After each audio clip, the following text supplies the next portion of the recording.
Don't step there. Oh, there. Oh, no. Baby's coming towards us. Boy, that's a huge Come here. This is the zoo in Bismarck, and it's a very nice zoo. It's privately owned, and they get donations and from things they sell. In the gift shop, it maintains all this. It's actually a very, very nice place. Well, we finally found horses that are smaller than the horses in the Philippines. They're cute. You like Oh, here, can you cut this? Yeah, I give them a haircut. Hey. That's what makes me He won't hurt you. I'm not used to it, that's why, sorry. But I want to touch it. Actually, it's always noisy at my mom's house because across the street, they're always butchering pigs there. I think just beautiful. They're resting. I think that one you could ride, Imabelle. Yeah, that's big. Pulling wagon. That's a big one, yeah. That's a draft horse. It's for pulling wagons. Oh, heavy duty then. And it's what they used to hitch their farm implements to before they had tractors. You would hitch the plow to one of these. Now he's showing off to you, Travis. Oh yeah, I do. They're fighting. They're fighting. Seems like they're picking on each other's programs right here. They're fighting and they're snorting. They're fighting and snorting at the same time. I think they're just Oh goodness. Oh, oh.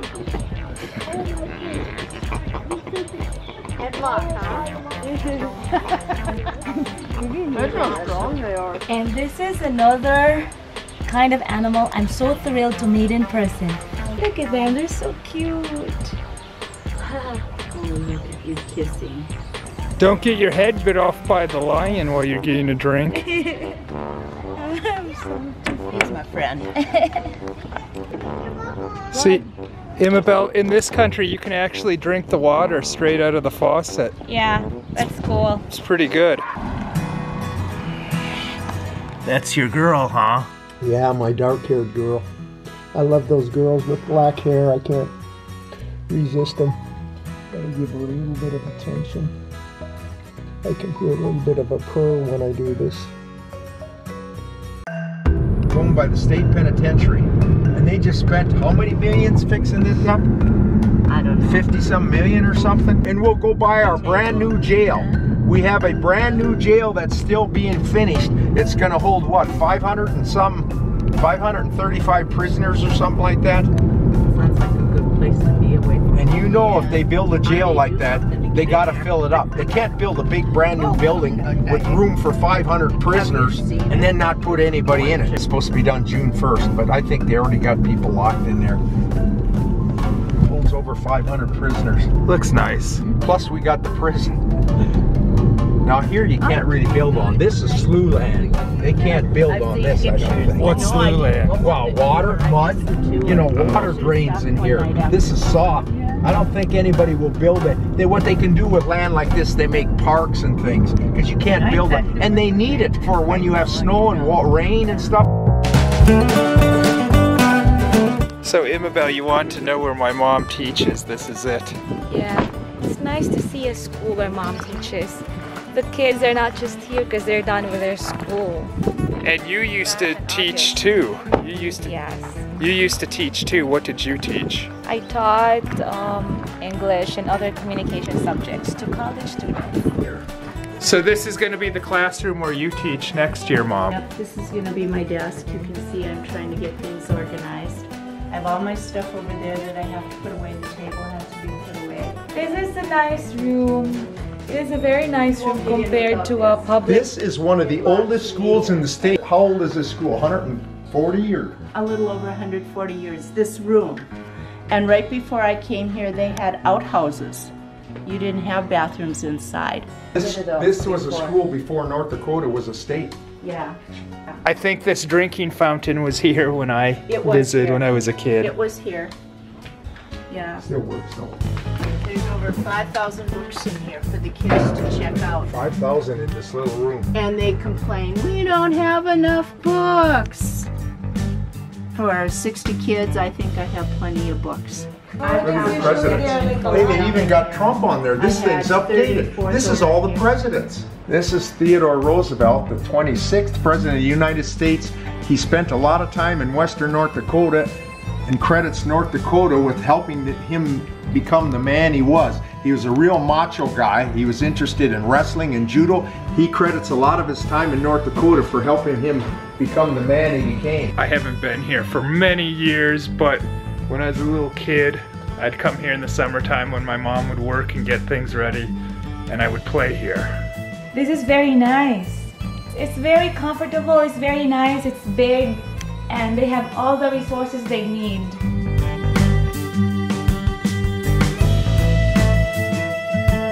So this is the church where my grandfather went to. He wasn't that religious, but this was the closest church to him, and in those days, churches were like really a very social thing. They did a lot of social events.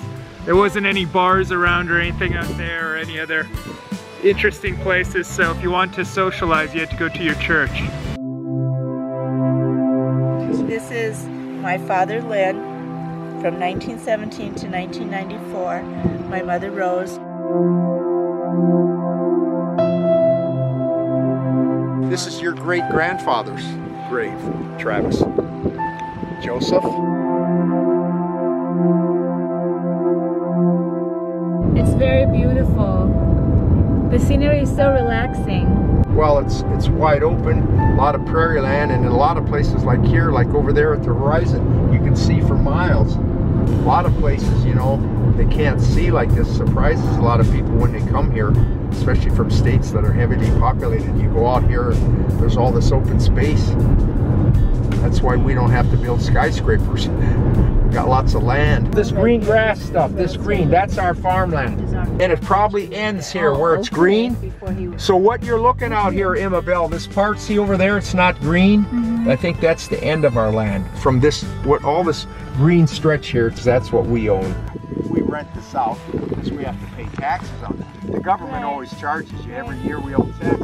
But we make a little bit. We don't charge him as much as we probably could. In the old days, the West wasn't settled. They gave people free land. In other countries, they weren't used to that. Oh my God, I was about to step right there and I saw that guy. It's coming towards us. It's coming after us. Oh my goodness. Baby's coming towards us! Come here! The baby wants to go out towards us.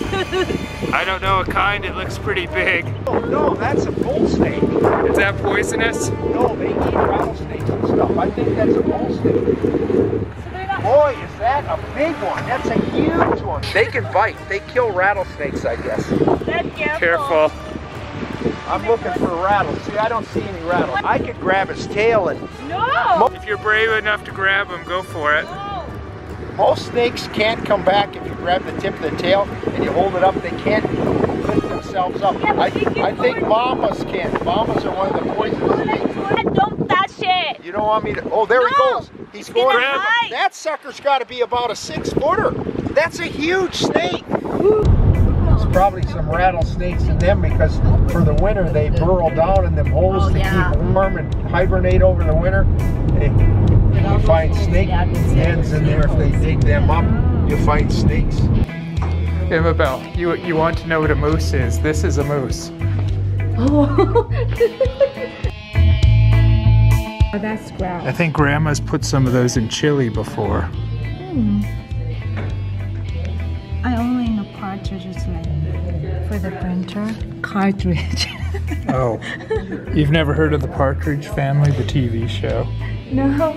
That one's cute. No, that one I don't like. What is Oh, this is a beaver. This is what they were talking about. That's a beaver. Oh, I just want the See its flat tail back there? Oh, it flaps on the water. So that's a beaver, huh? That's a beaver. That's a bobcat. Yeah. Touch and feel. Ooh. Maybe it's labeled. Deer. Deer. Wow. Bear. That's their natural skin. I think this is from a grizzly. Wow. How long have you been hunting? all my life. So, close to 90 You wanna years? do years? Yeah. Well, since I've been big enough to set a gopher trap. See, and that could be like 85 years ago or so. A deer, we have a lottery system. Antelope, we have a lottery system. And that's what you're doing here. You're applying for. Now I just turned in my deer application. Now they will have a drawing sometime, probably next month in June, and I'll find out whether I get a permit or not. If I don't get a permit, I can't go deer. I can go bow hunting. You do not have to get drawn for bow hunting for deer. You can buy your deer license for that. And do you still go bow hunting? No, I can't do that anymore. I can't climb trees anymore. Oh, because you can't climb trees anymore, yeah. I would if I could, and I probably couldn't even pull the bow back anymore. I shot a 60-pound bow when I did. Wow. You know, and I bagged my bow deer every year for 34 years. Wow. And those deer were, well, they were all bucks except maybe 5 or 6 of them. And then I did shoot a bobcat with a bow. I guess I was the first hunter in the state to ever bag a bobcat with the bow. And Game and Fish took a picture of me and my bobcat and put it on the cover of North Dakota Outdoors magazine, which they put out. And that cat was a pretty big cat. It weighed 38 pounds. After I got into bow hunting for a few years, if I would have had to make a choice between bow hunting for deer or rifle hunting, I'd have given bow hunting the up without hesitation. It's much more sporting, it's much more exciting. There's much more pleasure derived when you succeed. I mean, it's like anything else. The more pride you have in succeeding at doing something depends on how difficult it is to do. And the more difficult it is to do, to be successful, the greater the pleasure or the joy, you might say, in getting it done. But you're a very good shot with a rifle and a shotgun. I have always been considered a very excellent shot with either one. But I also understand that you taught shooting in the military from a plane, and you were pretty good at that when you taught. No, I didn't retaught. I didn't teach shooting as specialty. Most of the time when I was in the military, when I wasn't in training myself, I was an instructor. And this instructor business covered a great area. Shooting was only part of what you taught. Shooting and even shooting out of an airplane, the 50 caliber machine guns out of the waist of a B-17, and then shooting and gun out of the turns, belly turned, and then so on, and this and that. Yes. And then we did some practice with a shotgun. That was the most fun of all when I'm training with the shotgun, because I won more cokes than you can count. I'm a guy that's been hunting all my life, been hunting ducks, and when we got to shoot the shotgun, when I was in training, they had us on the back of a pickup, and they had a frame there made out of metal with a circle that you stood in to keep so you don't fall out, and then they went around a paved track, and they shot clay pigeons out from various angles. See, and you stood there in the back of the pickup. They drove about 30 miles an hour. And then they'd shoot these pigeons out, this angle, everyone was a different angle. And of course I could nail, I was used to hunting and shooting ducks. The last one seemed to be the most difficult one for everybody. It was one that they shot a clay pigeon out directly at you. Directly at you. They would go up over your head. Well, I was used to shooting ducks that way. And I could nail that all the time. And we did more betting. There was more betting going on there on that last bird than anything else. And I would take any and all bets, and I'd always win. I never missed it because I was so used to shooting ducks that fly right over you. When you shoot at that target, you don't see the target when you're shooting. You come up from the back, you follow the target, line up for left and right, and you pull ahead of it to where you think the proper lead is and squeeze the trigger and shoot. When you're doing that, you don't see your target because your shotgun is blocking it out. It's more kind of a feel thing than a sight thing. because you feel you get on there now. When your bead hits the target, you keep pulling it ahead at the right distance. It's a kind of a timing thing. You squeeze the trigger, and you did the thing right. And that seemed to be the most difficult one for all these other guys. There were a lot of guys that had never had a gun in their hand in their life, and I practically grew up with one. So these things were picnic for me. And everybody was always betting on this last bird. I would take all bets and I'd always win. You bet 2 bits, you bet a nickel, you bet a bottle of Coke. I bought more Coke, could have given everybody in the whole troop a bottle of Coke and probably still had some left over. That was fun for me. Some people couldn't hit anything. They wouldn't used to, they never shot before, they were not used to handling guns. And of course, they had to learn, they didn't know what they're doing, and that takes practice. Be sure to check out all our continuing adventures right here on this channel, and make sure you're subscribed so you don't miss all the new videos.